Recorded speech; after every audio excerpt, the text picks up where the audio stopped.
இயேசு கிறிஸ்துவின் திருப்பெயராலே நான் உங்கள் அனைவரையும் வாழ்த்துகிறேன், உங்களை ஆசீர்வதிக்கிறேன். உங்களை இன்னும் 2 அல்லது 3 வாரம் தான் வகுப்பு இருக்கும். அது பிறகு ஒரு 1 மந்த் லீவ் இருக்கும்னு நினைக்கிறேன். ஸோ இன்றைய பாடம் ரொம்ப முக்கியமான பாடம். இன்றைய பாடம் கொஞ்சம் பெருசா இருக்கும். ஏன்னா போன முறை நான் அடுக்கும்பொழுது சொல்லியிருந்தேன், இந்த பாடத்துடைய இது சொல்லியிருந்தேன், சர்க்கம்ஸ்டன்சஸ், சூழ்நிலை என்னன்ட்டுன்னு யாருமே பண்ணலன்னா அவர் 2 பேர் அவங்க வந்து புதுசா ஜாயின் பண்ணாங்க. அதனால அவங்க ஐயா சூழ்நிலை என்னன்னு ஒன்றும் புரியல ஐயா, அதை கொஞ்சம் விளக்குங்கன்னு. சரி, இந்த பாடத்தோட கூட தொடர்ந்த மாதிரி இருக்க மாதிரி சூழ்நிலை வந்து ரொம்ப பெருசா இருக்கும். சூழ்நிலை ரொம்ப ரொம்ப முக்கியம். ஒரு பாடத்துல நம்ம ஒரு மெசேஜ் ப்ரிப்பேர் பண்ணிடலாம், ஆனா அந்த சர்க்கம்ஸ்டன்ஸ் சூழலை வந்துட்டு ப்ரிப்பேர் பண்ணாதான் இதுக்கு டெப்த் கிடைக்கும். இந்த நம்ம நடத்துற பாடத்துக்கான டெப்த் இருக்கும், எடுக்கிற மெசேஜுக்கு டெப்த் இருக்கும். ஸோ இன்றைய பாடம், இயேசு முதல்ல திருக்கோயிலை வந்து சுத்தம் பண்றார் அப்படின்னா அடுத்தடுத்து பண்றாரானா அதுதான் இதுல முக்கியம். அப்போ முதல் சுத்திகரிப்பு இது. மத்தேயு, மார்க்கு, லூக்கா வந்து இந்த முதல் சுத்திகரிப்பு சொல்ல மாட்டாங்க. 2வது சுத்திகரிப்பு கடைசியில தான். யோவான் மட்டும் முதல் சுத்திகரிப்பு. ஏன்னா ஏற்கனவே பார்த்துட்டோம். கொஸ்டின் டைம் போட்டு திங்கக்கிழமை யோவான் ஏன் இப்படி எழுதுறாரு, நிறைய விஷயத்த வேற வேறையா இருக்குன்னு அதுக்கான காரணத்தை நான் சொல்லியிருந்தேன். அந்த அந்த குழுக்கு வந்திருந்தீங்கன்னா, இல்லை ஒரு அந்த குழுனுடைய ஆடியோ வீடியோ டவுன்லோட் பண்ணா உங்களுக்கு அது தெரியும் ஏன் யோவானுக்கு பண்றாரு அப்படின்னு காரணங்கள், இல்லைங்களா? அப்ப Jesus cleanses the temple for the first time, முதல் முறையாக இல்லையா? அப்ப இதுக்கு முன்னாடி நம்ம என்ன பண்ணோம்னா, இது முக்கியம். ஒவ்வொரு பாடமும் நம்ம ஆயத்தப்படுத்தணும். இது எல்லாருக்கும், சண்டே ஸ்கூல் எடுக்கிறவங்களா இருந்தாலும் கூட சரி, அவங்களுக்கும் இது முக்கியம், இல்லைங்களா? அந்த டீச்சர்ஸ் பைபிள் எடுத்து நின்றுட்டோம்னாக்கா இல்லையா, பைபிள் எடுத்து நமக்கு நாமே மெடிடேட் பண்ணணும் அப்படின்னா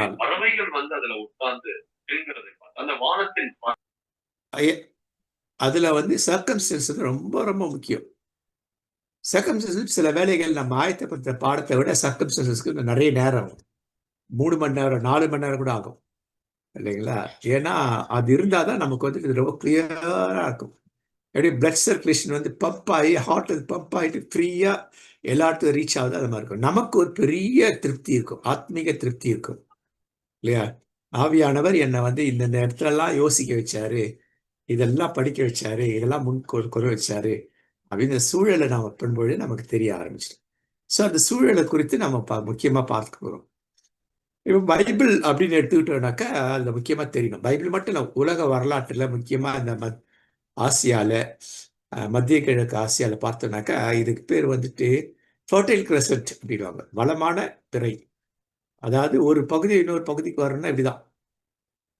இப்போ இந்த பெர்ஷியன் கல்ஃப் அங்கிருந்து ஆரம்பிச்சு இப்படிதான் மெசபடோமியா, அசீரியா, பொனீஷியா, இப்படி வந்துட்டு எகிப்துக்குள்ள வரணும். ஏன்னா இந்த பகுதி வந்துட்டு ஆற்று பகுதி. நிறைய வந்து இந்த மாதிரி இந்த இடத்துல வந்து நிறைய நாகரிகங்கள், பசுமையான நாகரிகங்கள் இருக்குது. இன்னொன்று வந்து வெயிலெல்லாம் தாங்குற ஒரு விஷயம், இதெல்லாம் வந்து இதுக்குள்ள இருக்கும், இல்லையா? அதெல்லாம் இதுக்கு வந்து இங்கேதான் எல்லா உலக வரலாறு எல்லாமே இந்த இதுல தான் இருக்கு. திருமறையும் அப்படிதான் இருக்கு, நம்ம பைபிளும் இருக்கு. பழைய ஏற்பாட்டில் பார்த்தாலும் இங்கே தான் இருக்கும். கடவுள் முதல்ல ஊர் என்ற தேசத்திலிருந்து கூட்டு வரார், இல்லைங்களா?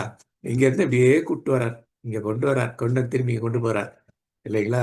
இதெல்லாம் வந்துட்டு இது ரொம்ப முக்கியம். அதனால இது ரொம்ப முக்கியமானது. அது ஏன் அப்படி முக்கியம்னா பாருங்க, அந்த பசுமையா இருக்கு பாருங்க. பெர்சியா, பாபிலோன், அசீரியா, சீரியா, இப்படி எல்லாமே வரும். இப்படிதான் இங்க இருந்து வரணும்னா நடுவில் வந்து பெரிய பாலைவனம் இருக்கு, அரேபிய பாலைவனம் இருக்கு, இல்லைங்களா? அப்போ இப்படிதான் வரணும் அவங்க. அது வெயில் இதெல்லாம் தாக்கு பிடிச்சி வரணும்னாக்கா இதுதான் முறை. அதே போல மேற்கத்திய நாடுகள்ல இருந்து இப்படிதான் வரணும். இப்படி வந்து ஒன்று எகிப்து இடிப்போம்னா இது பண்ணும். ரோமர்களுக்கு இது ரொம்ப முக்கியம். முக்கியமா அலெக்சாண்டர் வந்து இந்த இது வந்து ரூட்டு. இந்த ரூட் வழியா தான் வந்துட்டு நம்ம ஏற்கனவே பழைய போன வருஷம் இதே நவம்பர் மாசத்துல நம்ம ஆரம்பிச்சோம். ஞாபகம், இயேசு கிறிஸ்து பிறப்பதற்கு முன், பிறந்த போது, பிறந்த பிறகுன்னு அந்த டிராமா வந்து ஸ்கிட் வந்து ஒரு 1/2 மணி நேரம் போடும், கிறிஸ்மஸ் டிராமா. ஆனால் 35 சப்ஜெக்ட் இருந்து நம்ம படிச்ச 35 சப்ஜெக்ட் இருக்கு அந்த 1/2 மணி நேரம் பாடத்துல, இல்லையா? அதுல இவங்க எப்படி இந்த இந்த விண்வெளி ஆராய்ச்சியாளர்கள் எங்கிருந்து எப்படி வந்தாங்க, அப்படிங்கிறதுக்கான ரூட் மேப் எல்லாம் இதுதான். இது வந்து ஜென்ரலாக இன்டர்நேஷ்னல் வேஸ் மாதிரி அப்போ ஆயிடுச்சு. ஏன்னா இந்த இன்டர்நேஷ்னல் வேயை வந்துட்டு உருவாக்குறது யாருன்னா ரோமர்கள். ரோமர்களுடைய ரோடு வந்துட்டு உலகத்துல இருந்துட்டு இருக்கிற ரோடுங்க எல்லாமே எங்க ரோமாபுரியை நோக்கி போகும் அப்படின்ட்டு ஒரு இது சொல்றது உண்டு. இல்லை, ஏன்னா அந்த மாதிரி ஒரு கட்டுக்கோப்பான ரோடு, சூப்பர் ரோடு அப்பவே போடுறாங்க. அந்த அந்த மிலிட்டரி வந்து அதில் ஃப்ரீயாக போகணும். அதுக்காக அந்த ரோட்ஸ் அவங்க போட்டிருந்தாங்க. Common route, international common route அப்படின்னு சொல்லுவாங்க இல்லைங்களா? ஸோ அதுக்கு எப்படி இயேசு கிறிஸ் இந்த இந்த இந்த இந்த இவங்க எப்படி இவங்க மேகிஸ் எப்படி எந்த வழியா பாபிலோன் வழியா வந்து தான் அவங்க போயிருக்கணும்ல. போட மேப்ல நம்ம பழைய பாடத்தில் படிச்சுப்போம். ஏன்னா அந்த பழைய பாடத்தை நீங்க படிங்கன்னா இதெல்லாம் தெரியும் உங்களுக்கு. இதில் கொஞ்சம் இருக்கும். அதன் பிறகு அலெக்சாண்டர் இல்லையா, அலெக்சாண்டர் எப்படி வந்தார், உலகம் முழுசு எப்படி போனார், அந்த ரூட்ஸ் எப்படி பிளான் பண்ணாரு இல்லையா. அலெக்சாண்டர் போய் ரோமர்கள் அந்த ரூட்ஸை வந்து பக்காவாக்கிட்டாங்க, பக்கா ரூட் ஆக்கிட்டாங்க. அடுத்தது இன்னொரு விஷயம் என்ன அப்படின்னு சொல்லி பார்த்தா, நம் திருமுழுக்கு யோவான் அவர் எந்த இடத்துல இருந்திருக்கார் அப்படின்னா, எருசலேம் கீழே என்கரின்ற இடத்துல அவர் இருந்தாங்கன்ட்டு இறையியலாளர்கள்லாம் சொல்றது உண்டு. அப்போ இவங்க கலிலேயா, சமாரியா, யூதேயா. அப்போ அவங்க வர்றவங்க வந்து கலிலேயாவிலிருந்து எருசலேமுக்கோ அல்ல யூதேயாவுக்கோ, யூதேயா கலிலேயாக்கோன்னா இப்படி ஊரை சுற்றி தான் வருவாங்க. ஏன்னா நடுவில் சமாரியா, அது அது வந்து அவங்க வந்து ஒதுக்கப்பட்ட மக்கள், ஒடுக்கப்பட்டவர்கள், ஒதுக்கப்பட்டவர்கள் அவங்க. அதனால் அது நாட்டு வழியாக அவங்க வர மாட்டாங்க.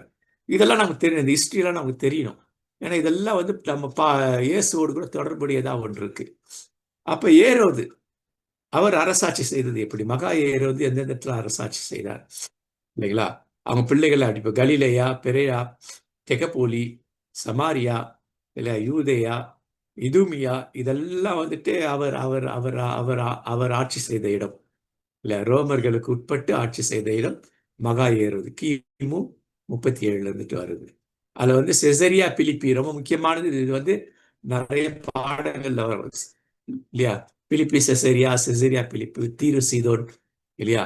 இது வந்துட்டு பிலிப்பி செசரியா ஒன்று இருக்கு, தீரு கீழே இருக்க செசரியா ஒன்று இருக்குது, யோப்பாக்கு மேலே இருக்க செசரியா இருக்கு, யோப்பா பாட்டன் தார். ஸோ இதெல்லாம் வந்துட்டு நம்ம பாடம் எடுக்கும் பொழுது இந்த மேப்புங்கெல்லாம் நம்ம பைபிளில் கொடுத்துருக்காங்கன்னா இப்போலாம் பைபிள் இது தட்டினாலுமே வந்துடும். எங்கள் காலத்தில் கருப்பு தான், பிளாக் அண்ட் ஒயிட் தான். அதே நாங்கள் ஜெராக்ஸ் பண்ணி வச்சுக்குவோம், அவுட்லைன் பண்ணி ஜெராக்ஸ் பண்ணிக்கிட்டு ஒரு 10 மேப் வச்சுக்கிடுவோம். அதுல இருந்து நாங்கள் பிளேசஸ் வந்து நாங்கள் நோட் பண்ணுவோம். இப்போ இந்த மாதிரி சர்வசாரமாக வந்துடுது. அப்போ இது எப்படி அவங்க இது பண்ணாங்க, மகா ஏர் வந்து எப்படி, இந்த மகா ஏர் இறந்தது பிறகு அவங்க குடும்பத்துக்கு எப்படி பிரிக்கப்பட்டது.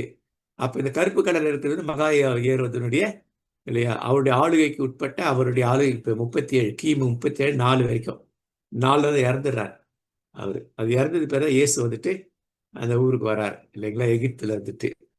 அது பேர் அவங்க அவங்க மகன் ஏரோட் அர்க்கிலியஸ் பின்னாடி பார்ப்பாங்க. இவர்கள் எல்லாம் இங்க பண்ணுவாங்க இல்லைங்களா. இதை நீங்க படிக்கலாம். யோசேப், ஜோசிபஸ் இல்லையா. அப்போ வந்துட்டு ஏரோது என்ன பண்ண, அஸ்மோடியர்களில் எலியாசர் மெக்கபியர் அவருடைய வழியில தோன்ற எலியாசர் வழி தோன்றல். ஆனா இவங்க வந்து ஒரு மிக்ஸ்டு குரூப் இவங்க இல்லையா. ஏரோது இறந்த பிறகு அவர் ஏரோது வந்து ரோமர் அரசாட்சி கீழே தான் இருந்தாரு. நான் அரசான இடத்த என் குடும்பத்தை சேர்ந்தவங்களுக்கு நீ கொடுக்கணும் ஒரு உயில் எழுதி வச்சார். அதன்படி ரோமர்கள் என்ன பண்ணா உயில் எழுதினாங்க. அந்த உயில் படி படாங்க. ஏரோதுடைய மகன் ஆன்டிபஸ் கேள்விப்பட்டிருக்கீங்களா. ஆன்டிபஸ் இல்லையா. எந்தெந்த ஏரோது காலத்துல, இயேசு காலத்துல எந்தெந்த ஏரோதெல்லாம் இருந்தாங்க அதெல்லாம் நமக்கு தெரியணும். ஏரோது பார்த்துடுறோம் இல்லைங்களா. அவர் கலிலேயா, பெரேயா, டெட்ராக்னா கால் பங்கு, ஒவ்வொருத்தரும் ஒரு கால் பங்கு தேசாதிபதிகள் எல்லாருமே. கால் பங்கு டெட்ராக்னா கால் பங்கு இல்லையா, டெட்டா அப்படின்னு சொன்னாங்க. அப்படி ஏறுவது 2வது மன் அர்கெலாஸ், அவர் யூதேயா, சமாரியா, இடுமியா இந்த இடத்துக்கு வந்து இந்த இடத்த அவர் பிரிச்சு கொடுத்து அங்க இவர்கள் ஆளுகை செய்தார்கள். 3வது ஏரோது மகன் பிலிப் தெரியும் இல்லைங்களா. பிலிப் அவர் யோர்தான் இதுக்கு வந்து வடக்கு, அதாவது மேல் பகுதி மற்றும் கிழக்கு இடது பக்கத்துல உள்ள பகுதிகளில் இல்லையா, அங்க வந்து ஒரு காற்பங்கு அதிகம். ஏரோதினுடைய சகோதரி பேர் சலோமி ஒண்ணு இல்லையா. மொத்தம் 3 சலோமி வருவாங்க. ஒரு சலோமி தான் தெரியும் இல்லையா, யோவான் திருமுழுக்கு யோவானுடைய தலையை வெட்டுவதற்கு காரணமா இருந்த சிறுமி சலோமி. அப்ப சலோமி 1, சலோமி 2, சலோமி 3 3 இருக்கிறாங்க இல்லையா. இவங்களுக்கு வந்துட்டு ஒரு பகுதியை அங்க பிரிச்சு இப்படிதான் இவர்கள் ஆளுகை செய்தார்கள் இல்லையா? அப்போ இதுல மகா ஏறுவது என்ன பண்ணாரு அப்படின்னு சொல்லி பார்த்தா, அவருடைய காலத்துல மகா ஏறுவதுக்காக அவர் வந்துட்டு மக்களை வந்துட்டு மக்களுக்கு நல்லது செய்யற இவர் பண்றதெல்லாம் இவரை வந்து மக்கள் அக்செப்ட் பண்ண ரெண்டு விஷயம் செஞ்சாரு. ஒண்ணு வந்துட்டு என்ன செஞ்சாருனாக்கா, இந்த ஸ்ட்ரக்சர் இல்லைங்களா, இன்டர்னல் ஸ்ட்ரக்சர்ஸ் நிறைய பண்ணினார் இல்லையா, கட்டமைப்புகளை நிறைய உருவாக்குனார். அதுல ஒண்ணு என்னன்னாக்கா, வாட்டர்வே உலகத்திலேயே இதான் தான் ஃபர்ஸ்ட் வந்து இல்லையா, கெனால் மேல மேல கெனால் போகும். அதை முதல்ல இவர் தான் பண்ணினது, இவர் தான் பண்ணாரு. பிறகு ரோமர்லாம் பண்ணாங்க. அது காரணம் என்னன்னாக்கா, முக்கிய காரணம் என்னன்னா, இவர் அந்த அதனுடைய அதர் எண்ட்ல வந்து இவர் ஒரு பெரிய பட்டணத்தை கட்டினார். ஒரு ஒரு கோடை வாசஸ்தலம். அங்கே இவருக்கு தண்ணி வேணும், தண்ணி குளத்துக்கு தண்ணி வேணும். அதுக்கு வர வழியில மக்களுக்கும் பண்ற இதுவும் பண்றோம், மக்கள் வரியை வந்துட்டு அவங்க கொடுக்குற வரியை வந்து நம்பி, ஏன்னா நமக்கு நமக்கு தண்ணி கொடுக்குறாரு அப்படின்ட்டு தான். இன்னைக்கு அரசியல்வாதிகள் அப்படி தானே பண்றாங்க இல்லையா? பாதி பணத்தை பாக்கெட்ல போடுறாங்க, இல்லை கால்வாசி பாக்கெட்ல போட, முக்கால்வாசி அரைவாசி அவங்க சாப்பிட்றாங்களே, அதே மாதிரி தான் இவரும் பண்றது. எல்லா அரசுகளும் அப்படிதான் பண்றது, எல்லா அரசுகளும் இல்லையா? அதை அவர் சரி, நீங்க படிச்சீங்கன்னா உங்களுக்கு இதெல்லாம் தெரிய ஆரம்பிக்கும். இங்கிலீஷ் தமிழ் ரெண்டுலயும் கொடுத்துருக்கேன் இல்லையா? கிபு 130 வந்து ரோம பேரரசுடைய கிழக்கு பகுதியில வந்துட்டு என்ன பண்ண ஹட்ரியன் என்ன பண்ணார் அப்படின்னு சொல்லி பார்த்தாக்கா, இந்த தண்ணீர் சிஸ்டம் வந்து ரொம்ப ஒரு யூஸ்ஃபுல்லா இருந்தது. அவர் அவரோட ரூட்ல வந்து இதை பண்ணார்.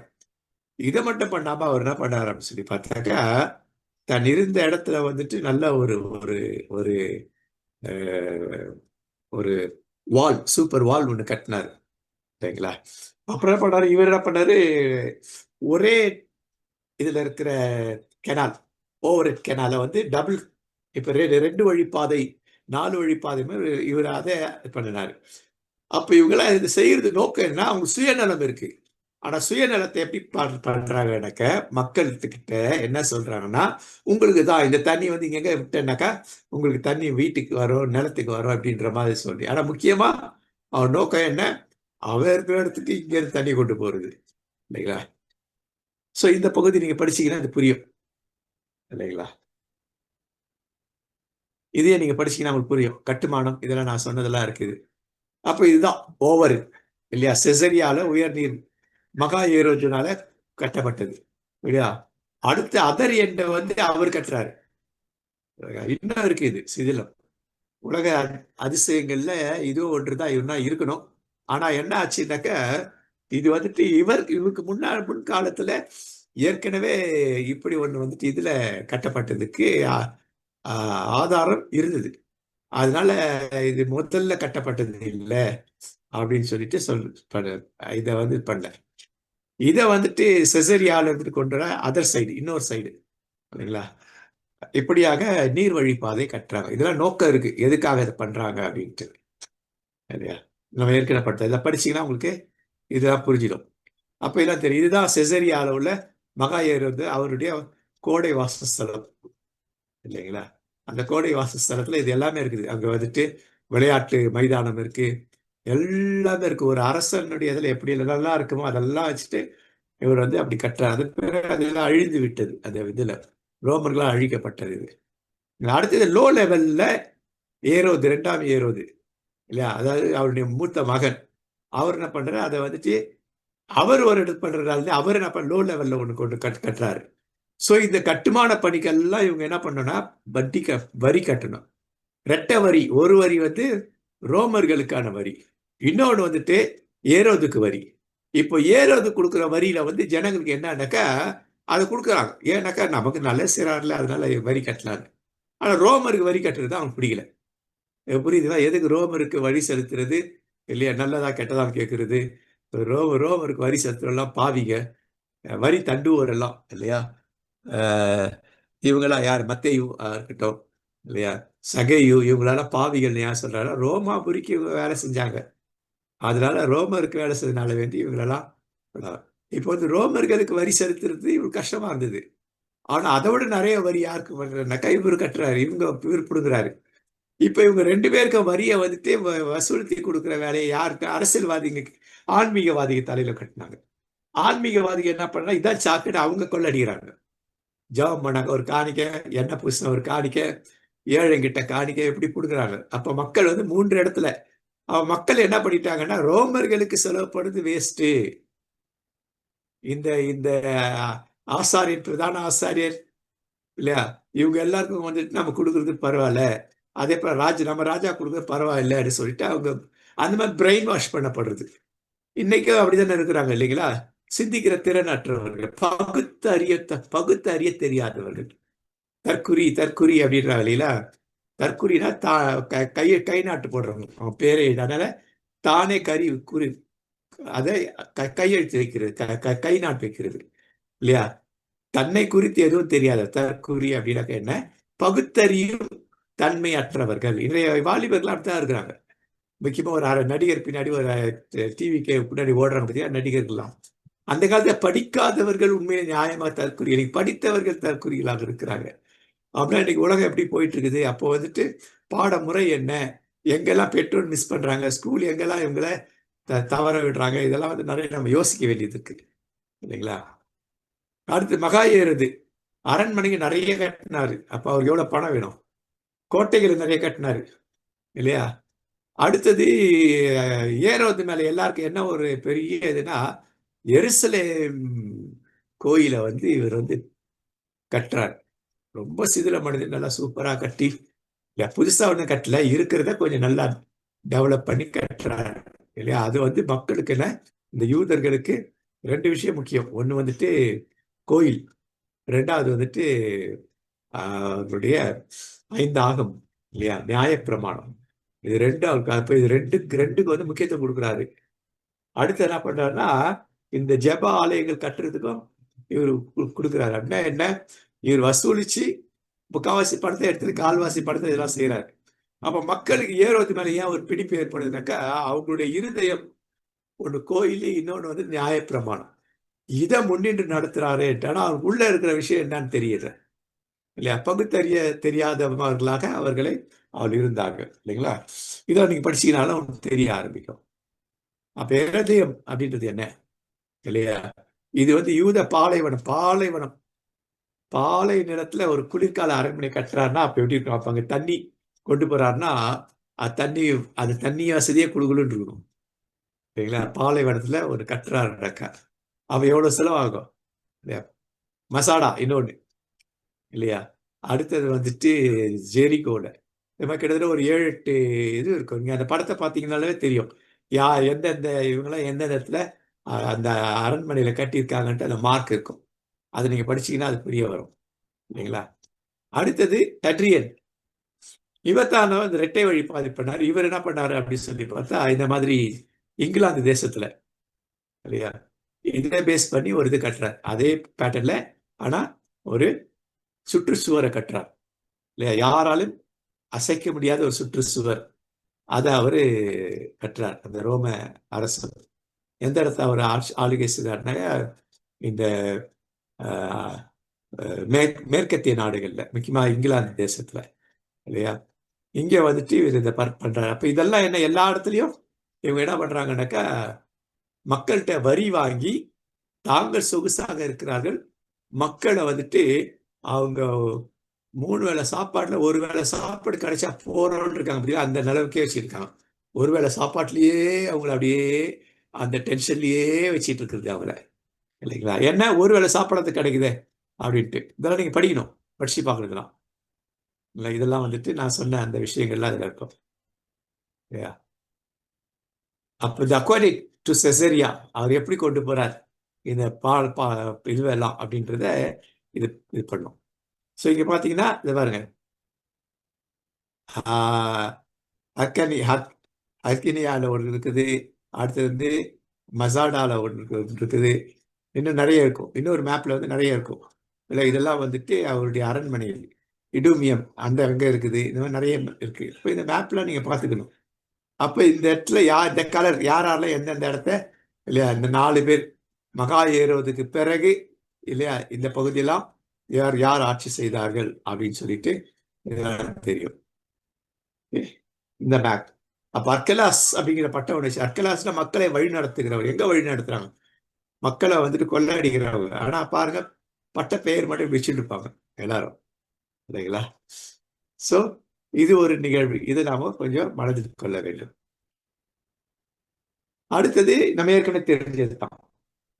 யூதர்கள் சாதாரண ஊரை சுத்தி இப்போ சமாரியா வழியா, இயேசு மட்டும் நேரா சமாரியா யூதேயா வழியா சமா கலிலேயா சமாரியா யூதேயா, யூதேயா சமாரியா கலிலேயா அந்த ரூட்டை தான் போவார் இல்லைங்களா?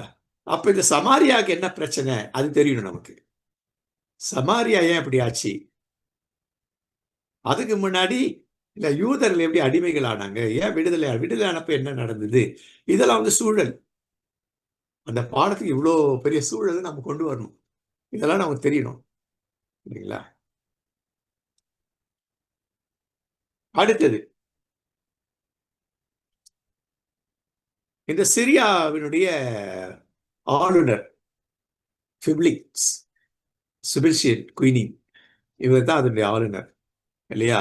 அப்ப தெக்கப்போடி வந்து இவங்க கீழே இருந்தா கூட, யார் இந்த ஏரோது கீழே இருந்தா கூட அதுக்கு ஆளுநர் இவர், இந்த பகுதியில் இவர் ஆளுநர் இல்லைங்களா? இயேசு விசாரித்த ஆளுநர் அவர் வேற. அவர் வந்துட்டு எங்க ஆளுநர்னா யூதேயால பகுதியில. ஆனா கலிலேயால இருக்கு, இது இருக்கு யூதேயால இல்லைங்களா? சோ இந்த இந்த ஆளுகை செய்யறவங்களை குறித்தெல்லாம் நமக்கு தெரியணும். படிச்சீங்கன்னா உங்களுக்கு வந்து அதெல்லாம் தெரிய வந்துடும். அப்போ இவ்வளவு விஷயங்கள்ல என்ன இருக்குதுன்னா, ஏன் இந்த அரசர்கள்லாம் ஏன் அதை செய்யறாங்கன்னா, அதுல ஒரு அரசியல் இருக்கு. அடுத்தது மக்களுக்கான ஒரு ஒரு வாழ்வு உரிமை ஒண்ணு இருக்கு. நம்ம ஒருவேளை சாப்பாடாவது நமக்கு கிடைக்குது, அந்த உரிமையா அது கிடைக்குது அப்படிங்கிற ஒரு ஒரு ஒரு இது அவங்களுக்கு இருக்கு. அப்ப இதுல ஒரு அரசியல் இருக்கு. வந்து ஆட்சி காலத்துல ரொம்ப இது, ஏன்னா ஏரோது ஆட்சி காலத்துல என்ன ஆச்சுனாக்கா, நிறைய வந்துட்டு டெரரிசம் நிறைய வந்தது இல்லைங்களா? ஜூடாஸ் காரியட், அவர் ஒரு டெரரிஸ்ட் குரூப்பை சேர்ந்தவர். அதே போல இவர் ரெண்டு ரெண்டு டெரரிஸ்ட் குரூப்ல உள்ளவங்க 2 பேர். இயேசு 12 சீடர்ல ஒருத்தர், இன்னொருத்தர் பேர் வரலையே, பின்னாடி வரும், ஞாபகம் இல்லை டக்குன்னு, பாடம் வரணும்.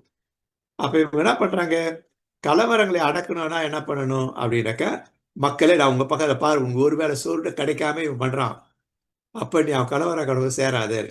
கலவரக்காரன் என்ன பண்றான், இவன் 3 வேளை சோறு கொடுக்குறான்னு பண்றான். ஆனா ஜனங்களுக்கு அது புரிய மாட்டேங்குது. நமக்காக தானே பாடுபடுறாங்க, நமக்காக தானே இது பண்றாங்க அப்படின்னு தெரிய மாட்டேங்குது. அப்ப இதுல ஒரு அரசியல் இல்லையா? அப்ப எப்படி அரசியல் என்ன பண்ணுது? அப்ப அரசியல் என்ன பண்ணுதுனாக்கா, மக்களை வதைக்கிறது. யாரையெல்லாம் கொண்டு வதைக்கிறதுனா, தன்னுடைய அதிகாரத்தை கொண்டு வளர்க்கிறது, ஆன்மீகத்தை கொண்டு வந்து, ஆன்மீகவாதிகள். என்ன கூட பாரு, நிறைய நம்ம நம்ம ஆன்மீகவாதிகள் நிறைய பேர் யாருக்கு, டிவிகேக்கு சப்போர்ட். நம்ம கிறிஸ்டியன் ஆன்மீகவாதிகள் நிறைய பேர், பெரிய பெரிய ஆளுங்களாம் இப்ப எங்க டிவிகேக்கு சப்போர்ட் இல்லையா? நீங்க நினைச்சிருக்க பெரிய ஆள் எல்லாரும் அவருக்கு சப்போர்ட். ஏன்னா பிஜேபி கையில இவங்க மாட்டிட்டு இருக்காங்க, இவங்க எல்லாம் வெளிநாட்டு பணத்தை வாங்கி மாட்டிட்டு இருக்காங்க. அதுல பிஜேபிக்கு பணத்தை கொடுக்குறாங்க. மக்களே என்ன பண்ணும், ஜனங்களெல்லாம் டிவிக்கு ஓட்டு போட வைக்கணும் அப்படின்ற மாதிரி சொல்லி ஒரு கிறிஸ்டியனை கொண்டு வந்து உள்ள வச்சு என்ன மாதிரி ஒர்க் பண்றாங்க பாருங்க அவங்க. சோ இதெல்லாம் அரசியல். இந்த அரசியல்லாம் நமக்கு தெரியணும். இந்த மாதிரி அரசியல்கள்லாம் நமக்கு தெரியணும் இல்லையா?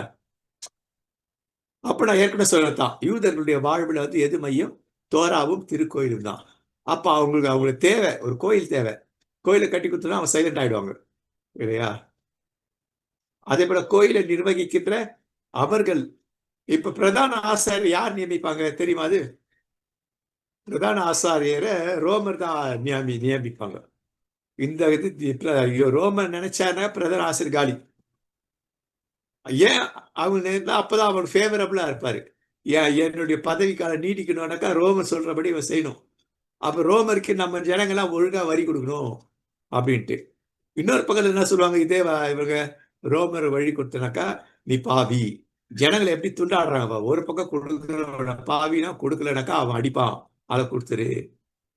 ஏசு நியாயத்தை பேசுறாரு இல்லையா? ஏசு என்ன பண்றாரு, ரோமருக்கு வரி ஆமா அவனுக்குரியதை அவனுக்கு கொடுத்துரு. ஒரு சட்டம்னா அதிகாரத்துக்கு எதிர்த்து இருக்கிற தனக்குத்தான் ஆக்கினையை வரித்து கொள்கிறான். இதை வச்சுதான் பவுல் அடிக்கிறார் சொல்லுவார் இல்லைங்களா? ரோமர் 3ஆம் அதிகமா 13ஆம் அதிகாரத்திலே வரும். அதனால அதிகாரத்துக்கு எதிர்த்து நிற்கக்கூடாது அப்படின்னு சொல்லிட்டு, அப்ப எல்லாமே அரசியல். அப்ப மக்கள், பாவப்பட்ட மக்கள், அதனால இயேசு கிறிஸ்து இந்த பாவப்பட்ட மக்கள் பக்கமா நிற்கிறாரு இல்லைங்களா? அப்போ இதெல்லாம் நீங்க படிக்க, அதை வந்து புதுப்பித்து கட்டுகிறார் இல்லையா? மக்களை ஏற்படுத்துக்காக, மக்களை தன்வயப்படுத்துகிறது இல்லையா? ரோமல் எது ஒடுக்குதலுக்கு எதிர்க்கோ ஏரோதுடைய கடும் ஆட்சிக்கு எதிரும் மக்கள் என்ன பண்ண ஏரோதை ஏற்றுக்கொண்டாலே தவிர ரோமர்களை ஏற்றுக்கொள்ளல. ஆனா இயேசு வந்து ரோமர்களுக்கு எதிராக அந்த கிளர்ச்சியம் பண்ணல, பவுலும் ரோமர்களுக்கு எதிராக அந்த கிளர்ச்சியம் பண்ணல. இவங்க எல்லாம் எங்க பவுண்டேஷனே கிளியர் பண்ணணும் தான். ஏன்னா பவுல் அடிக்கிறாரு ரோம குடியுரிமை பெற்றவர் அவரு, கிரீன் கார்டு ஹோல்டர் அவரு, இல்லைங்களா? அதனால ரோமர்களால் வந்ததை காட்டிலும் எனக்கு யூதர்களால் தான் நிறைய பிரச்சனை வந்தது அப்படின்னு சொல்லிட்டு அவர் எழுதுவார், கடிதத்தில் எழுதுறத பார்க்கிறோம். ஸோ இந்த சூழல்லாம் நமக்கு புரியணும். இது புரிஞ்சாதான் இல்லைங்களா? ஸோ இதுல இந்த இந்த இந்த இந்த இந்த பகுதியெல்லாம் படிங்க. அடுத்த முக்கியமா நான் பார்க்க வேண்டியது என்ன அப்படி. ஸோ கிமு 930ஆம் ஆண்டுல ஒருங்கிணைந்த இஸ்ரேல் இல்லையா, சாலமோன் வரைக்கும் இருந்தது. அது என்ன ஆச்சு, வடக்கு தெற்காக மாறுது. வடக்கு பகுதி இஸ்ரேல் இல்லாம தெற்கு பகுதி யூதாவா இருக்குது, இல்லைங்களா? சாலமோனுக்கு பிறகு இந்த இந்த இந்த இந்த பிரச்சனை வருது. சாலமோனுக்கு பிறகு படையெடுப்பு வருது. இஸ்ரேல் தேசம் இல்லையா அதிகமாக பாதிக்கப்படுறது படையெடுப்புனால, இல்லையா? அப்போ அந்த அந்த 2 இடத்துல பாதிப்பு. ஒன்று வந்துட்டு இல்லையா 930 ஒன்று, 926 இந்த 4 ஆண்டுகளுக்குள் நடைபெறுகின்ற ஒரு விஷயம். ஸோ இதை வந்து நீங்க கொஞ்சம் பொறுமையா படிச்சீங்கன்னா இந்த இந்த இந்த இந்த இஷ்யூ தெரியும். இப்ப இதுல நம்ம முக்கியம் இது என்ன நடக்க, எதற்காக கலிலேயா, சமாரியா, யூதேயான்னு 3ஆக இருந்தது. முதல்ல வந்து கலிலேயாவும் சமாரியா இணைத்தான் இஸ்ரேல் தேசமா இருந்தது. கீழே இருந்து யூதா தேசமா இருந்தது. இப்ப அந்த இஸ்ரேல் வந்து 2ஆ பிரியுது. இஸ்ரேல் தேசம் 2ஆ பிரியுது, இல்லைங்களா? அப்ப அந்த இஸ்ரேல் தேசம் எப்படி 2ஆ பிரியுது அப்படின்னு சொல்லி பார்க்கும் பொழுது சமாரியர்கள் அங்கே வேறு பிரிக்கப்படுகிறார்கள். என்ன வந்து அங்க வந்துட்டு அங்க படையெடுப்புல வந்து இந்த சமாரியர்கள் என்ன பண்றாங்கன்னாக்கா கலந்து பிற இவங்களோட கூட கலந்துடுறாங்க. மிக்ஸ்டு குரூப் ஆகுது. உண்மையிலே சொல்ல போனா இல்லைங்களா, வரலாற்று படி பார்க்க போனா இல்லையா, இந்த இஸ்ரேல் தேசத்தை அடிமைகளா கொண்டு போனவங்களும் இனக்கலப்பு நடந்தது, இல்லைங்களா? இவர்கள் போகும்போது இனக்கலப்பு நடந்தது. ஆனா இவங்க இனக்கலப்பை பத்தி அவங்க படலை. ஏடாக்கா இந்த பகுதி பாதிக்கப்பட்ட பகுதியா இருந்தது, வறுமை கோட்டுக்குள் இருந்தது. அதனால அவங்க என்ன பண்ணிட்டாங்கன்னா இவங்க சுலபமா என்ன பண்ண ஒடுக்கப்பட்டவங்களா மாத்திட்டாங்க. அதான் ஏசு என்ன பண்ண தைரியமா சமாரியா வழியாக போறார், சமாரியா வழியா வர்றார், கடைசி வரைக்கும் சமாரியா வழியாக. அப்போ மக்கள் ஒடுக்கப்படுற மக்கள் மட்டும் இயேசு இருக்கார். ஆவியில் எளிமையுள்ள மக்கள் தான் இயேசுக்கு வேணும். அப்ப இந்த இதை பார்க்கும்பொழுது இந்த சமாரியர்கள் அசுத்தமானவர்கள் எப்படி வருதுன்றது நீங்க பாடத்தை படிக்கும் பொழுது உங்களுக்கு புரிஞ்சிடும். அடுத்த இன்னொரு பகுதி இல்லையா, இவர்களுடைய நம்பிக்கைகள் கெர்சீம்ல தான் இவங்க வந்துட்டு என்ன பண்றாங்க இல்லைங்களா, இவங்க கோயில் கட்டுறாங்க. கெர்சீம்ல இவங்க கோயில் கட்டுறாங்க. அப்போ மேலே இருக்கிற இஸ்ரேல் தேசம் கோயிலுக்கு வரணும்னாக்கா எங்க வருதுனாக்கா எருசலேமுக்கு வருது, இல்லையா? ஆனா அவங்களும் இவங்களும் என்ன பண்றாங்கன்னா, நீ எப்படிடா கோயில் கட்டுவ, அதுவும் எங்க மாடல் எப்படி கோயில் கட்டுவ நீ அப்படின்னு சொல்லிட்டு அதை போய் உடச்சி போட்டுறாங்க. இவங்க போயிட்டு நாங்க மலையில கும்பிடுறோம் நாங்க அப்படின்னா, மலையில கோயில் இருக்குது. பின்னாடி படம் பார்க்க போறோம். மலையில இவங்க கட்டின கோயில், சூப்பர் கோயில் கட்டினாங்க இவங்க. இந்த பாடத்தை வந்து நீங்க படிக்கணும். கிமு 5ல இவங்க உருவாக்குனது, இல்லைங்களா? இதுதான் ரெண்டு கோவில் இருக்குது, இல்லைங்களா? இந்த மேப்பை பார்த்துக்கணும். இது வந்து சிதிலம் அடைந்தது. இந்த மேல இருக்க 2மே சிதிலம் அடைந்தது, இல்லையா? இப்படிதான் கட்டுனது இருந்து அது பிறகு இந்த மாதிரி கட்டினா. இப்போ இதைதான் என்ன பண்ணனாக்கா, எங்க எருசலேம் கோயில மாதிரியே நீ எப்படிடா கோயிலை கட்டுவ, ஒடுக்கப்பட்ட நீ எனக்கு மேல வந்துட்டு நீ நான் உனக்கு கிளார்க்கு, நீ ஹெட் கிளார்க்கா, அந்த மாதிரி சூப்பர் ஸ்ட்ரக்சர் அது அவ கட்டினது. அதை வந்து இடிச்சிட்டாங்க இவங்க, இல்லையா? பைபிள்ல இருக்கு, அதெல்லாம் வரலாற்றுல இருக்கு. அப்படிதான் இவங்க அவ்வளோ அவங்கள கோயிலுக்கு போற கோயிலை உடைச்சாங்க, அவங்க வாழ்வாதாரத்தை உடைச்சாங்க. அவங்களுக்கு தண்ணீர் வசதி இருந்த அந்த நீர் பாயிற அந்த அதை இதுவெல்லாம் தூர்த்து போட்டாங்க. அப்போ அவங்க ஏழைகளா இருக்காங்க, அவங்களால தண்ணி இல்லாதனால விவசாயம் பண்ண முடியல அவங்களால. பாருங்க எதெல்லாம் பண்ணியிருக்காங்க பாருங்க. இத்தனையும் அவங்க சொந்த ஜனங்க. ஆனா இதுல வந்து பெரும்பாலான இனக்கலப்பு ஆயிட்டாங்க. ஆனா நான் என்ன சொல்றேன், நான் கொஞ்சம் தான் இனக்கலப்பான, நீ பெரும்பாலும் இனக்கலப்பான ஒண்ணு ஒதுக்கிடுறேன். அப்ப கடவுளுக்கு முன்னால அப்படி கிடையாது, எல்லாம் சமம் தான். நீ கொஞ்சம் சின்ன பாவம் பண்ணாலும் பெரிய பாவம் தான், பெரிய பாவம் ஒரே பாவம் தான், எல்லாம் ஒரே விஷயம்தான், இல்லைங்களா? அப்போ நியாயத்திற்காக இந்த கெர்சீம் இருக்கு பார்த்தீங்களா, கெர்சிம் இங்கே தான் அந்த கோயில் இருக்கு இல்லையா? யூதருடைய கோயில் வந்து ஜெருசலேம்ல இருக்கு. பாத்தீங்களா? இந்த மேப் எல்லாம் வந்துட்டு நம்ம வந்துட்டு இங்க இருக்க பகுதிகள் எல்லாம் பழைய ஏற்பாடு பகுதி, புதிய ஏற்பாடு பகுதி, இதெல்லாம் வந்து மேப்பை வச்சு வச்சு வச்சு பார்க்கணும். பாடம்லாம் இப்பெல்லாம் இப்படிதான் எடுக்கணும். மெசேஜ் எல்லாம் இப்படிதான் கொடுக்கணும். சர்ச்சில் டிவி இருக்குது, எல்லாம் இருக்கு. இந்த மாதிரி வந்துட்டு நீங்க பாடம் எடுத்தாதான் அவங்க பிள்ளைங்களுக்கு, ஜனங்களுக்கு புரியும் இல்லையா? ஸோ ஜான் ஹிர்கான்ஸ், இந்த ஜான் ஹிர்கான்ஸ் தான் என்ன பண்ணாருன்னா இதை வந்து அழிச்சார் இல்லையா? ஜான் ஹிர்கன்ஸ் யாருனாக்கா ஒரு யூதன் கிடையாது, ஆனா யூத கலப்பு. ஆனா அவர் தான் என்னன்னாக்கா அந்த யூதர்களுடைய கோயிலுக்கு வந்து இவர் தான் பிரதான ஆசாரியர். ஆட்சி செய்பவர் ஆட்சியாளர்கள் ஜான் ஹிர்கன்ஸ் இல்லையா? யூத இதையும் ஆட்சியாளரும் இவர் தான். ஆன்மீக தலைவரும் ஜான் ஹிர்கன்ஸ் தான். ஜான் ஹிர்கன்ஸ் நான் கொடுத்துருக்கேன், நீங்க படிச்சு பார்க்கணும் இல்லைங்களா? எந்த காலத்தில் ஏற்பட்டது, இவர் தான் ஜான் ஹிர்கன்ஸ் இல்லையா? இவரை குறித்து நீங்க படிங்க, படிச்சீங்கன்னா இவரை குறித்த ஒரு புரிதல் வரும். ஸோ இது பட கேப்டிவிட்டிஸ் யார் யார் எப்பப்பா இவங்க அரசா அவங்க இந்த பைபிளில் எங்க வருது, எந்த வருஷத்துல நடக்குது, என்ன நடக்குது இல்லையா? எந்த இதில் வருது? அசீரியர்களால் இல்லையா எப்படி இவர்கள் அடிமைகளாக கொண்டு போகப்படுறார், யாரால் அவர்கள் மீண்டுமாக இல்லையா நாடு திரும்புகிறார்கள், இவ்வளவு விஷயமா இதுல இருக்கு. அசீரியர்களால் பண்றது இதை வந்து நீங்க படிக்கணும், தயவு செஞ்சு படிங்க இல்லைங்களா? ஏன்னா நீங்க கேட்டது, நான் உங்கள சிலர் கேட்டதுனால இது எப்படின்னு தெரியல அப்படின்னா இப்படிதான். ஒரு பாடத்தை ஆயத்தப்படுத்தணும்னாக்கா இந்த சூழ்நிலை எல்லாம் தெரியாம பாடத்தை ஆயத்தப்படுது. இந்த சூழல் எல்லாம் தெரியணும். அங்கங்க ஒரு சின்ன இடர்பாடு இருக்கும். அப்ப இந்த சூழல் வந்து நான் புரிய வைக்கும் இந்த இடர்பாடுகள் எல்லாம் இல்லைங்களா? ஸோ இது நீங்க படிங்க. எப்படி இவர்கள் அடிமைகளாக போனார்கள், யார் வழியாக இவர்கள் விடுதலை ஆகி வந்தாங்க, விடுதலை ஆகி வந்தவங்க எப்படி இருக்கிறாங்க இருந்தாங்க அப்படின்னு சொல்லிட்டு இத்தனை விஷயமும் இதுல வந்துட்டு இந்த பாடத்துல நான் கொடுத்திருப்பேன். ஸோ இதுல மைய நோக்கமே என்ன அப்படின்னு சொல்லி பார்த்தாக்கா இல்லைங்களா, இந்த இஸ்ராயேல் மக்கள் இல்லையா, ஏன் இந்த இந்த சமாரியர்களை இவர்கள் ஏன் இப்படி பண்ணாங்கன்றது டீட்டெயில் இருக்கும். அப்ப இயேசு அதுதான் மையப்படுத்துறார். அப்ப இயேசு என்ன பண்றார் அப்படின்னு சொல்லி பார்த்தாக்கா, இயேசு வந்து இந்த கோயிலை சுத்தம் பண்றார். ஆனா முதல் முறை சுத்தம் பண்றார்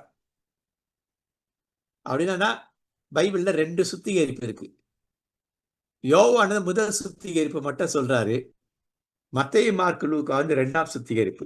யோவான் வந்து ஊழியத்தை இயேசு ஆரம்பிக்கும் பொழுது ஒரு சுத்திகரிப்பை பத்தி பேசுறாரு. மத்தேயு மார்க்கு லூக்கா வந்துட்டு அவருடைய ஊழியத்தின் முடிவில் ஏற்பட சுத்திகரிப்பு குறித்து பேசுறார். அப்ப இதை குறித்து தெரியணும் அப்படின்னாக்கா இல்லையா, மேசியானா யாருன்ற ஒரு திட்டம் தெளிவா நமக்கு தெரியும். மேசியா என்பது யார்? யூதருடைய சிந்தனை என்ன, மேசியாவை குறித்து யூதருடைய நம்பிக்கை என்ன, அசைக்க முடியாத நம்பிக்கை என்ன. அப்போ யூத மதத்துல மேசியா என்பவர் வருங்காலத்துல அவர் தான் பேரரசர். யாரு? மேசியா என்பவர் பேரரசர்.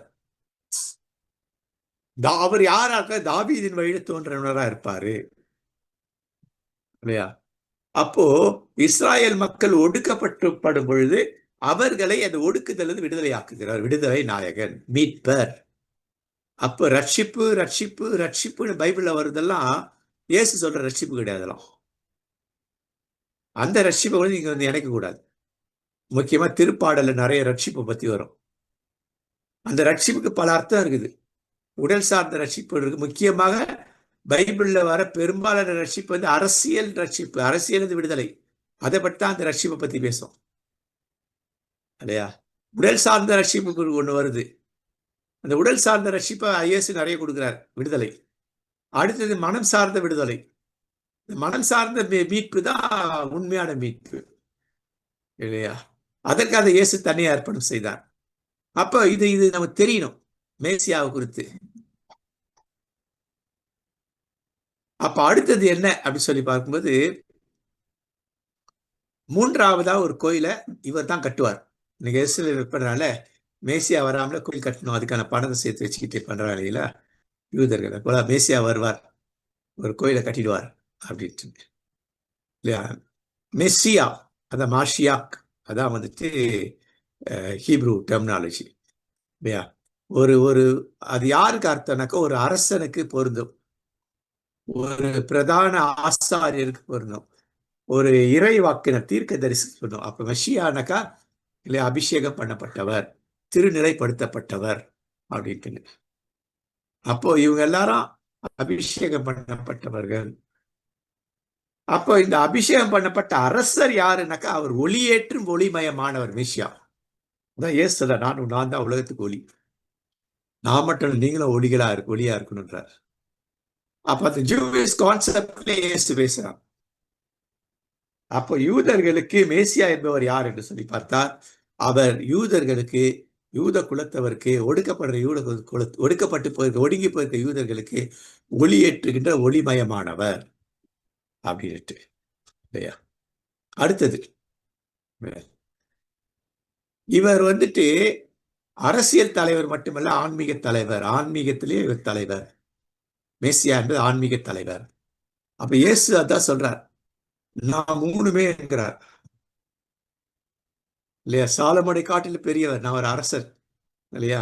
அடுத்து வந்து தேவாலயத்தை காட்டிலும் பெரிய, தேவாலயத்துல இருக்கிற இல்லையா பிரதான ஆசிரியர் பெரியவர்.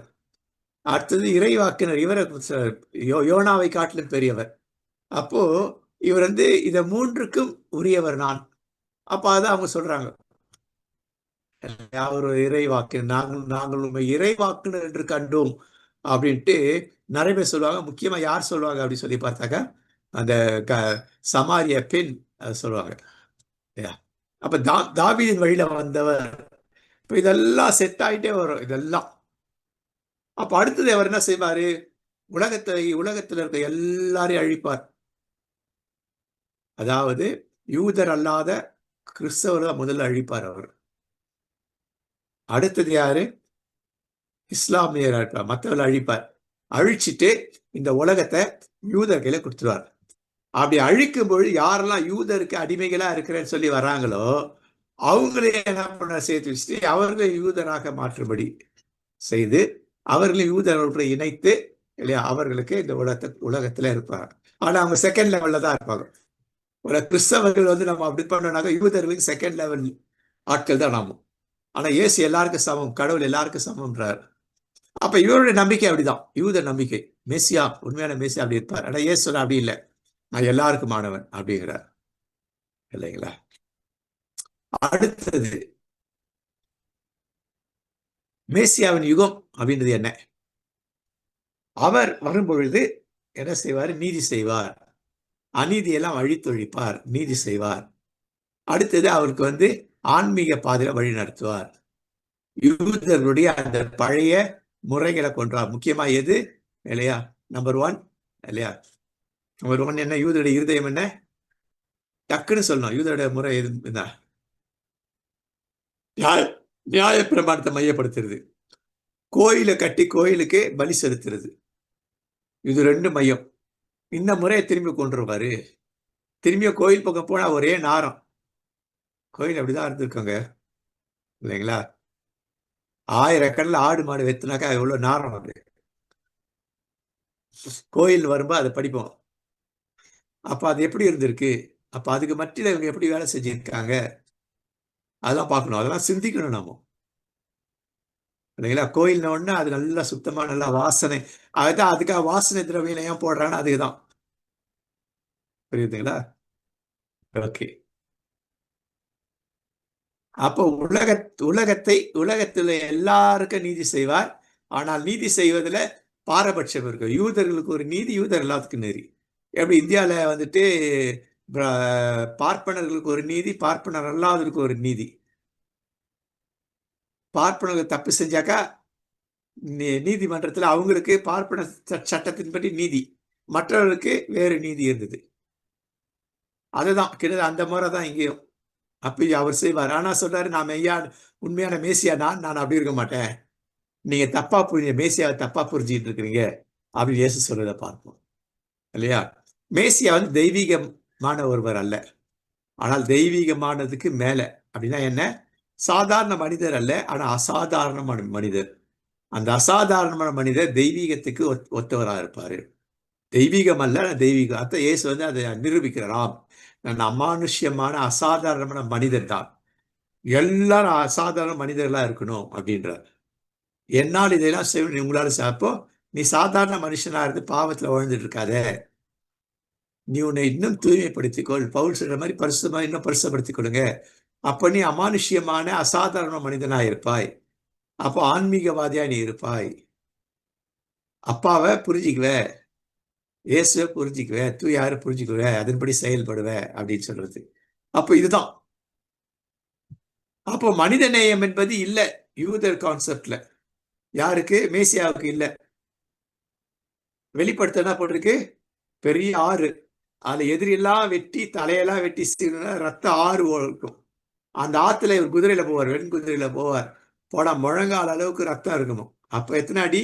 ஒரு 5 அடி உயரத்துக்கு ரத்தமா தான் இருக்கு. அந்த ஆறு ஃபுல்லா 5 அடி. அப்ப எவ்வளவு பேரை கொலை பண்றாரு பாருங்க. அப்போ இது என்ன ஆகும்? நம்முடைய கடவுளும் அப்படி கொலைகார கடவுளா மாதிரி தெரியும். அப்படி கடவுள் அப்படி கிடையாது. கொலை செய்பவர் அல்ல. பிற தேவ தேவிகள் கையில கத்தி கபடால அதை ஏன் கொலை செய்யறவங்க? ஏன் அவங்க கையில அது இருக்கு? அது இருந்தாலுமே என்ன அர்த்தம்? அவங்க வயலண்ட் காட்ஸ் இல்லைங்களா? அப்ப நம்முடைய கடவுள் அப்படி அவர் அன்புள்ளவர், இரக்கமுள்ளவர், மன உருக்கமுள்ளவர், நீடிய சாந்தமுள்ளவர், மிகுந்த கிருபையுள்ளவர், தீங்கு யாருக்கு மனசாப்படுகிறவர், கடைசியா அவர் வருகையில நீதி செய்கிறவர். அப்பேற்பட்ட ஒரு கடவுளை பழைய ஏற்பாட்டுல படிக்கும்போது நம்ம எல்லாம் வயலண்ட் காடா இருக்கு. அது என்னன்னு புரிஞ்சுக்கணும். ஏற்கனவே அதை பத்தி பேசியிருந்தேன்.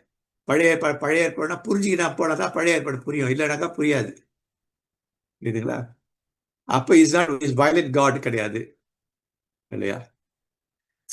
அப்ப இவ்வளவு விஷயங்கள் நீங்க படிக்க கொஞ்சம் கொஞ்சமா படிச்சுட்டு வாங்க.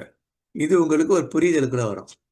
ஆக மேற்கொண்ட இவ்வளவு விஷயத்த நீங்க படிச்சாதான் இல்லையா, இயேசு ஏன் திருக்கோயில்ல முதல்ல அவர் சுத்தமாக்குறாருன்னா, அது இதெல்லாம் படிச்சாலும் புரியும். இவ்வளவு விஷயம் படிச்சா மேசியா யார், கடவுள் யார், கடவுளுடைய குமாரன இயேசு யார், அவர் எப்படி மேசியா இல்லையா, கடவுளுடைய பார்வையில் இருக்கும் மேசியா எப்படி, யூத பார்வையில் இருக்க மேசியா எப்படி. அப்போ இவர் மேசியா என்பதை அவங்க அங்கீகரிக்கிறதுக்காக இது. இப்ப கானா ஒரு திருமண நிகழ்வு நடந்தது. அதுக்கு பிறகு என்ன நடந்தது? அந்த 5 சீடர்கள் தங்க வீட்டுக்கு போயிட்டாங்க இல்லைங்களா? இப்ப யோவான் 2:11 போயிடறாங்க. 2:12 அல்லது 13 இருந்து என்ன பண்ணுறாங்க? ஒரு இடைவெளி இருக்கு.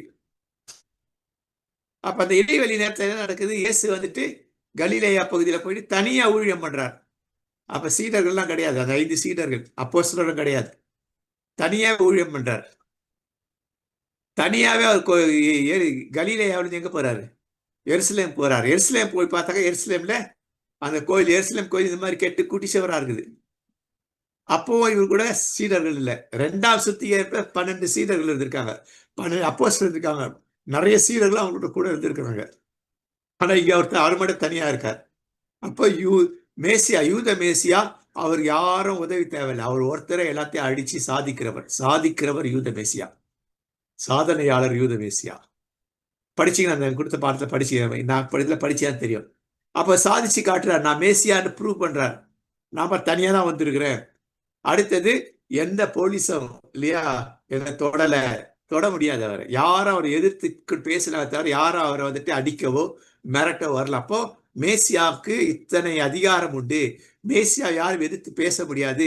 அப்ப நான் தான் மேசியா என்பதை நிரூபிக்கிறதுக்கு இந்த முதல் கோயில் சுத்திகரிப்பு. 2வது என்ன? கோயில் வேலை இருக்கிற வைராக்கிய வாஞ்சை ஆரம்ப கால யூதர்களுக்கு இருந்தது. அந்த வைராக்கியவாதி ஏட்ட இருக்குது. இதை கல்வர் குகையை ஆக்கிட்டீங்க நீங்க அப்படின்னு சொல்றார்.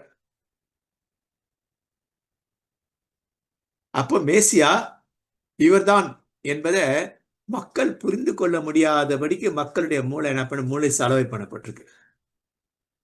எப்படி இந்த தாவேக்கால இருக்கிறது இளைஞர் பட்டாளம் எப்படி மூளையை யோசிக்காம இருக்கு, அந்த மாதிரி. ஏன்?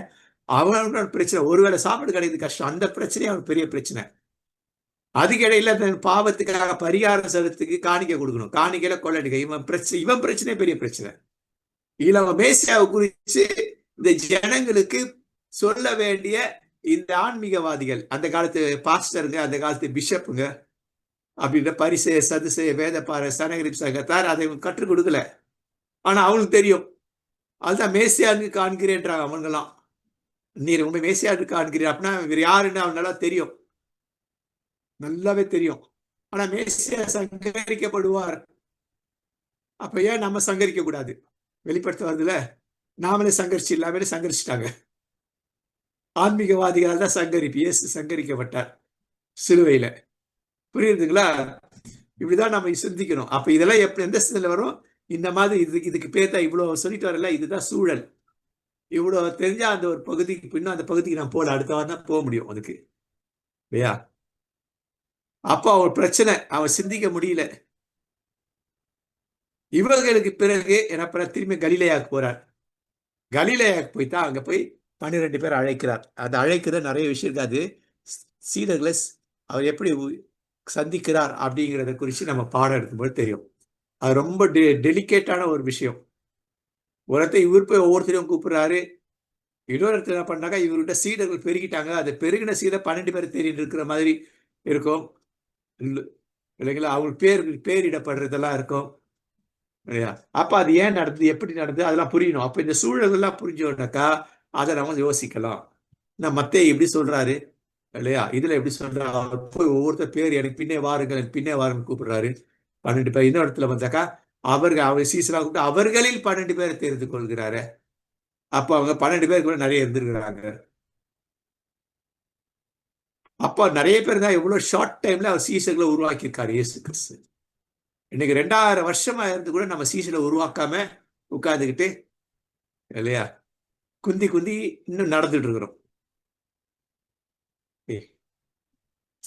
அப்ப மார்க் 3, 13, 19, லூக்கா 6, 12, 13, மத்தேயு 10, 1-4. இப்ப மார்க் 3ஆம் அதிகாரத்திலேயே அப்போஸ்தலர்களை அவர் தெரிந்து கொள்ளுகிறார். லூக்கா 6ஆம் அதிகாரத்தை தெரிந்து கொள்ளுகிறார். மத்தேயு 10ஆம் அதிகாரத்தை தெரிந்து கொள்ளுகிறார். ஏன் இதெல்லாம்? அப்ப நிறைய சீஷர்கள் அதுக்குள்ள அவருக்கு உருவாகிட்டாங்க. உருவாக்கு முதல் காரணம் 5 பேர். இந்த 5 பேர் போய் நிறைய பேர் சொல்லியிருப்பாங்க. அதை போல ஊழியம் பண்ண வரும்பொழுது, இயேசு தனியா ஊழியம் பண்ண வரும்பொழுது இவரை சொல்லி நிறைய பேர் இயேசு பின்னாடியே போறாங்க. சீடர இயேசுவை பின்தொடர்பவர்கள், முழு மனதோடு பின்தொடர்பவர்கள், தங்களையே கொடுப்பவர்கள். இயேசு எந்தெந்த ஊர் போற அந்த ஊர், இந்த ஊர்ல இருக்க இவங்களா இவங்களை போஷிக்கிறாங்க, சாப்பாடு கொடுக்குறாங்க, எல்லாம் கொடுக்குறாங்க, சீசலுக்கு கொடுக்குறாங்க இல்லைங்களா? அப்ப 12 பேருடைய பெயர் வந்துட்டு மத்தேயுல சொல்றாங்க. ஓகே, இதன் அடிப்படையில யூதர்கள் எதிர்பார்த்த மேசியா நான் தான் என்பதை இயேசு மெய்ப்பிக்கிறதற்காக இந்த முதல் ஆலயத்தினுடைய கோயில்ல முதல் கோயில்ல இந்த கோயில்ல முதல் முறை சுத்திகரிக்கிறார். கடைசி நான் மேசியாதாயா அவர் நிரூபிக்கிற கடைசியாக ஒரு சுத்திகரிப்பை செய்கிறார். அப்போ இதை யார் அவர் எதிர்க்கல. அப்ப நிறைய போலீஸ் படம்லாம் இவரை பிடிக்கிறதுக்காக தேடுது. இருந்தாலும் அவங்க வந்து கைப்பட முடியல. அப்ப மேசியா விட்டு யாரும் கைப்பட முடியாது. மேசியா யாரும் எதிர்க்க முடியாது. எப்பேற்பட்ட படம் இருந்தாலும் அங்க டெம்பிள் போலீஸ் எல்லாம் இருப்பாங்கல்ல இல்லையா? கோயில் காவலர்கள்லாம் இருக்கிறாங்கல்ல, அவங்கலாம் ஏன் அவங்களாம் வந்து ஒன்றும் செய்ய முடியல? காசுக்காரெல்லாம் காலி பண்றாரு, யாரும் எதிர்த்து பேசல. அப்போ நீங்கள் எதிர்பார்க்கிற மேசியா நான் சங்கரிக்கப்படுவது உண்மைதான், சிலுவையில நான் மறிக்க போறது உண்மைதான் அப்படிங்கிறத ரெண்டாவது விஷயத்துல அவர் கொண்டு வர்றார் சரிங்களா? ஸோ இந்த வசனங்கள்லாம் நான் கொடுத்துருக்கேன்.